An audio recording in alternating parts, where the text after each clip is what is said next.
I'm watching Rudy Giuliani's press conferences, and I'm watching, people like Mark Levin and, the far right media, The Blaze, Charlie Kirk, Candace Owens. I could name a lot more people. Mike Pompeo, Secretary of State. They're all perpetuating this lie that Donald Trump will be once again the president of the United States, and that the election was somehow stolen from him, and that there's voter fraud. Now, Michigan lawmakers yesterday met with Trump at the White House, and Trump was trying to get them to appoint committee members, electorates, to the Electoral College who would vote for him to be the next president of the United States, even though the state of Michigan clearly said they wanted Joe Biden and not Donald Trump. And it wasn't even close. He won by about 200,000 votes. It wasn't even close. Now, to their credit, they said, no, we will not overturn the will of the people. Because our state has laws that say that the winner of the popular vote automatically gets all of our state's electoral votes.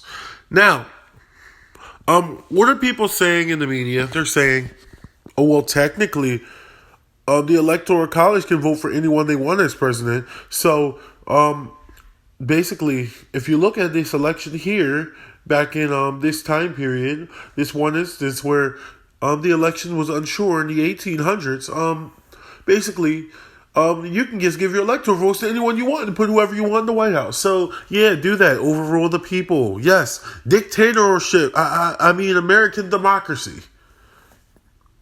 Okay, first of all, no. Yes, it is. While it is technically true, according to the letter of the law, that states can give their electoral college votes in any way that they determine, including just allowing the electors to pick who they want to be president.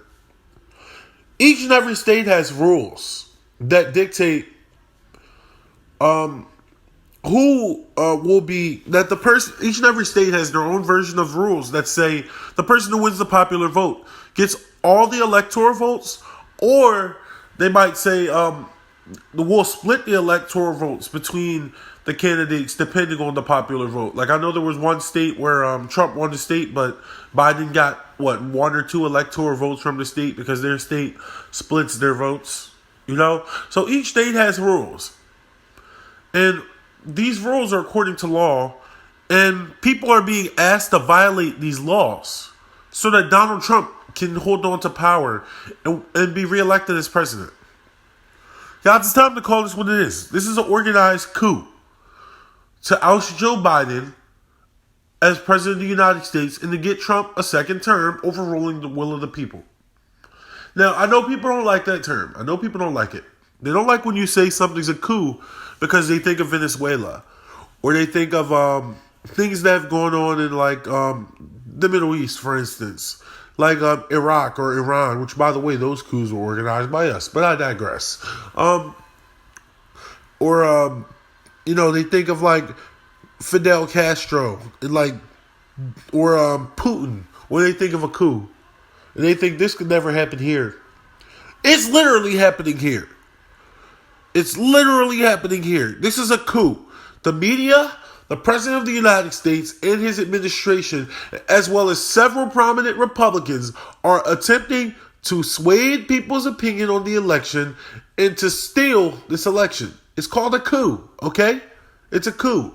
Let's look up the Webster definition for the word coup. Now, according to Webster, this is the definition of a coup. A coup is a sudden, violent, and illegal seizure of power from a government. Also, another definition for coup is to take power, which is not yours, by force. So, Donald Trump is doing just this. He is using his power and his force to take power that is not his. You are not the president-elect. Your term is over in January. And yet he's trying to use his power to get another term. And Donald Trump multiple times has threatened to use the military on U.S. cities. He has done plenty of things that are illegal as far as executive orders. He's fired people when they don't agree with him. This sounds like a coup to me. It sounds like a dictatorship to me. You know what? The only thing he hasn't done is try to use the might of the military to stay in power. That's literally the only thing he hasn't done. Everything short of that he can do, he has done. Like his lawyers are getting laughed out of court with their voter fraud allegations. So now he's saying, oh, wait a minute, I'll just get the electorates to vote for me. Yes, vote for me. Even though the people voted otherwise, it doesn't matter. Because what Donald Trump says is that Donald Trump should be in power. It's all about me, me, me. I'm not worried about the American people. This is ridiculous, guys. This guy really thinks that he can overthrow democracy by firing a couple of people and calling Republican officials into his office. He's like, can you please overthrow the election, please? Please, I don't want to face my tax evasion charges in New York. I want to be president. I want to be president for another 4 years. Oh, why can't I be president? I want to be the president. Literally the biggest baby on planet Earth. He doesn't get what he wants. He's so used to getting what he wants all the time. He's used to weaseling his way out of legal situations. So he thinks he can do that with the presidential office. Well, I got news for you, Donnie boy. Not this time. Not today. Donald Trump will not be serving another term, whether he likes it or not. And honestly, I don't expect him to give up. I expect him to keep doing this all the way up until Joe Biden's inauguration. And I expect that he will be escorted out of the White House by U.S. Marshals. That's what I expect. Now look, maybe some Republicans can talk him down. Like they did talk him down with about Iran, starting World War III. Maybe they can talk him down again and tell him, hey man, you got to give this up. But as it stands right now, they're enabling him, they're supporting him, they're saying that there's voter fraud. And by the way, let's talk about Rudy Giuliani. Once one of the finest young politicians in this country, all political views aside, he sold out for money a long time ago.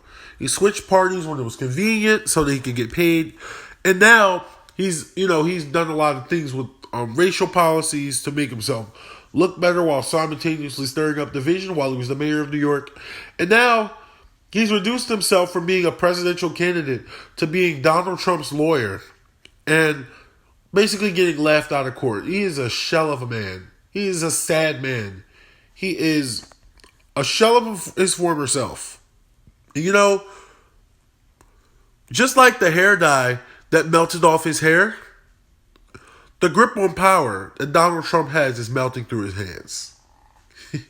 Just like the hair dye on Rudy Giuliani's face, dripping down. So are the tears that Donald Trump will cry when he is escorted out of the White House. Democracy will rule in these United States of America, whether you like it or not. And this goes to show you Republicans need to do the right thing. They need to call him out. They need to stop falling in line and call him out. Because this is not a dictatorship. This is not the USSR. This is not communist China. This is not North Korea. This is the United States of America.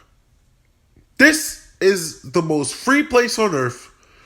And that will not be disrupted by a little orange man from reality TV star who's kicking and screaming because he cannot be president.